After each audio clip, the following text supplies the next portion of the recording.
TDP ప్రభుత్వం మరో భారీ కుట్రకు తెరతీసిందని ఎంపీ వైఎస్ అవినాష్ రెడ్డి అన్నారు.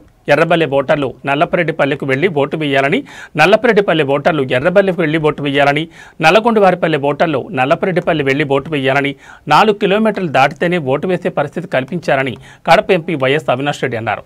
ఈ సందర్భంగా ఆయన మాట్లాడుతూ ఇప్పటికీ తమ పార్టీ కార్యకర్తలపై దాడులు చేస్తున్నారని, ఇలాంటి పరిస్థితుల్లో ఎలా ధైర్యంగా వచ్చి ఓటు వేస్తారని ఆయన ప్రశ్నించారు. ఓటర్ల సౌలభ్యం కోసం బూత్ మార్పు సహజమని, ఓటర్లను ఎలా షిఫ్ట్ చేస్తున్నారు, ఇది అర్ధరహితం, పోలింగ్ శాతం తగ్గించాలని చేస్తున్నారని ఆయన ఆరోపించారు. దేనికోసం ఇలా మారుస్తున్నారు? ఓటు వేసేందుకు సౌలభ్యం కల్పించాలి, ఎందుకు ఎన్నికల కమిషన్ ఇలా చేస్తుందని ఎంపీ అవినాష్ రెడ్డి ప్రశ్నించారు. టీడీపీ ప్రభావం ఎన్నికల కమిషన్ బయటికి రావాలని, ప్రతి బూత్లో సీసీ కెమెరాలు ఏర్పాటు చేయాలని, జరుగుతున్న పరిణామాలపై కోర్టు దృష్టికి తీసుకెళ్తామని ఎంపీ అవినాష్ రెడ్డి వెల్లడించారు. ఎన్నికల కమిషన్ దగ్గర ఇటువంటి చర్యలు అన్ని కూడా తీసుకోమని చెప్పి ఎన్నికల కమిషన్ ఇప్పటికే మేము అనేక సందర్భాల్లో ఈ 4-5 రోజుల్లో రిప్రజెంటేషన్స్ పంపడం జరిగింది, కోర్టు దృష్టికి కూడా తీసుకెళ్లడం జరిగింది. మరి తప్పకుండా ఎన్నికల కమిషన్ వెరీ వెరీ ఇంపార్టెంట్. ఈ పోలింగ్ బూత్స్ సంబంధించి ఈ దాదాపు 4,000 ఓట్లకు సంబంధించిన ఈ పోలింగ్ బూత్ సమస్యను ఏదైతే ప్రతి ఓటర్ కూడా 4-5 కిలోమీటర్లు ప్రయాణం చేయాల్సిన ఈ పరిస్థితి వచ్చిందో, పక్కనే పోలింగ్ బూత్ ఉండగా 100 మీటర్ల పోలింగ్ బూత్ ఉండగా 4-5 కిలోమీటర్ల మీద ప్రయాణం చేసి ఓటేయాల్సిన ఈ పరిస్థితి కల్పించారు. దీన్ని తక్షణం రెక్టిఫై చేసి 2021లో ఏ విధానం అయితే ఏ రకంగా ఉండిందో అదే రకంగా అనెక్షర్ 7ను రిలీజ్ చేయమని, అదే రకంగా ఓటర్ లిస్టును రిలీజ్ చేయమని చెప్పి ఎన్నికల కమిషన్ మనవి చేసుకుంటున్నాం. పోలింగ్ బూత్స్ షిఫ్ట్ చేయడం చూసింటాం సౌలభ్యం కోసం. మనం చాలా చోట్ల ప్రతి ఎలక్షన్లో పోలింగ్ బూత్స్ షిఫ్ట్ చేయడము చూస్తూ ఉంటాము, సౌలభ్యం కోసం, ఓటర్ల సౌలభ్యం కోసం.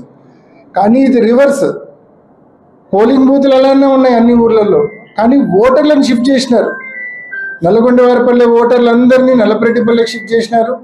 నల్లపరెడ్డిపల్లె ఓటర్లందరినీ కొందరిని ఎర్రపల్లెకి షిఫ్ట్ చేసినారు, కొందరినేమో నల్లగొండవారిపల్లెకి షిఫ్ట్ చేసినారు. అంటే ఇది అబ్సల్యూట్లీ అర్ధరహితం, మోస్ట్ మీనింగ్లెస్.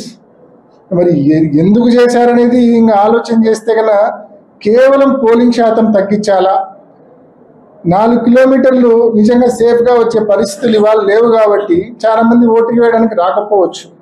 ఆ అడ్వాంటేజ్ టీడీపీ బహుశా పోలింగ్ బూతులను పోలీసులను అడ్డం పెట్టుకుని ఏమైనా అడ్వాంటేజ్ తీసుకునే ప్రయత్నం చేయడానిక, దేనికోసం మరి ఈ మాదిరి? నిజంగా it is the duty of the election commission to ensure that every citizen comes and votes. ప్రతి ఒక్కరూ వచ్చి ఓటేసేటట్లు సౌలభ్యం కల్పించాల్సిన బాధ్యత ఎన్నికల కమిషన్ది. కాబట్టి ఇవాళ అదే ఎన్నికల కమిషన్ మరి ఇవాళ ఈ రూలింగ్ పార్టీ ఇన్ఫ్లుయెన్స్లో ఇంత ఘోరంగా ఇప్పుడు 600 మొత్తం దీని ఇంపాక్ట్ ఎంతమంది మీద ఉంటుంది అంటే 6 పోలింగ్ బూత్స్ మీద ఇంపాక్ట్ ఉంది. ఇప్పుడు నేను చెప్తా ఉన్న ఇంపాక్ట్ 6 పోలింగ్ బూత్స్ మీద ఉంది, అంటే 3,900 ఓట్ల మీద ఉంది.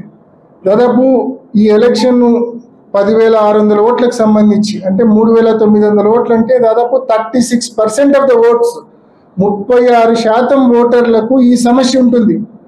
తన ఇంటి పక్కనే పోలింగ్ బూత్ ఉంటుంది, కానీ అక్కడ అతనికి ఓటు ఉండదు. అతను ఒక 4 కిలోమీటర్లు ప్రయాణం చేసి ఓటేయాల్సిన పరిస్థితి. ఇంత అధ్వానంగా అనెక్షర్ 7 రిలీజ్ చేయడము, ఓటర్ లిస్ట్ రిలీజ్ చేయడం అనేది ఎంత అన్యాయం అనేది ఒక్కసారి ప్రతి ఒక్కరు ఆలోచించండి. ఓటర్ లిస్టులు అనేటివి ఒక 2 వారాల క్రితమే మేము కలెక్ట్ చేసుకున్నాం, కానీ ఓటర్ లిస్టుల్లో ఈ మాదిరి డిస్క్రిపెన్సీ మాకు అర్థం కాలేదు. కానీ ఎప్పుడైతే అనెక్షర్ 7 అనేది 2 రోజుల క్రితం రిలీజ్ చేసిందో అప్పుడు ఈ తెలుగుదేశం ప్రభుత్వం యొక్క కుట్ర బట్టబయలైంది, ఎక్స్పోజ్ అయింది వీళ్ళ కుట్ర. ఇప్పటికే ఇష్టం వచ్చినట్టు బైండ్ ఓవర్లు చేస్తూ ఉన్నారు మా కార్యకర్తలను, ఇప్పటికే ఇష్టం వచ్చినట్లు అటాక్లు చేస్తూ ఉన్నారు మా కార్యకర్తలు, ఇప్పటికే ఇష్టం వచ్చినట్లు తప్పుడు కేసులు పెడతా ఉన్నారు మా కార్యకర్తల మీద. ఇవన్నీ సరిపోనట్లు ఇంకో ఘనకార్యం చేశారు. అదేంటంటే మొత్తం ఓటర్లను షిఫ్ట్ చేసేసారు. ఒక పోలింగ్ బూత్లో వేయాల్సిన ఓటర్స్ అందరినీ మరో పోలింగ్ బూత్కి షిఫ్ట్ చేసేసినారు.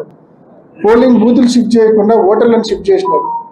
మేము ఇవాళ మధ్యాహ్నం ఈ ఇష్యూ మా నోటీస్కి వచ్చిన వెంటనే, ఈ డిస్క్రిపెన్సీ మా నోటీస్కి వచ్చిన వెంటనే ఎన్నికల కమిషన్ దృష్టికి, మరి కలెక్టర్ గారి దృష్టికి తీసుకెళ్లాము, ఈమెయిల్ చేయడం జరిగింది. అదేవిధంగా ఇప్పుడు మా నాయకులు కూడా కలుస్తూ ఉన్నారు.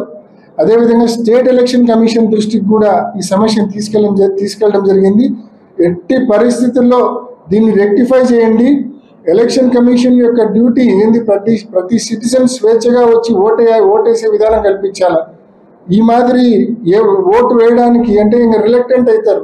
ఈ 4 కిలోమీటర్లు ప్రయాణం చేయాలంటే ఏ రకంగా ప్రయాణం చేసే పరిస్థితి ఉంటుంది ఇప్పుడున్న పరిస్థితుల్లో.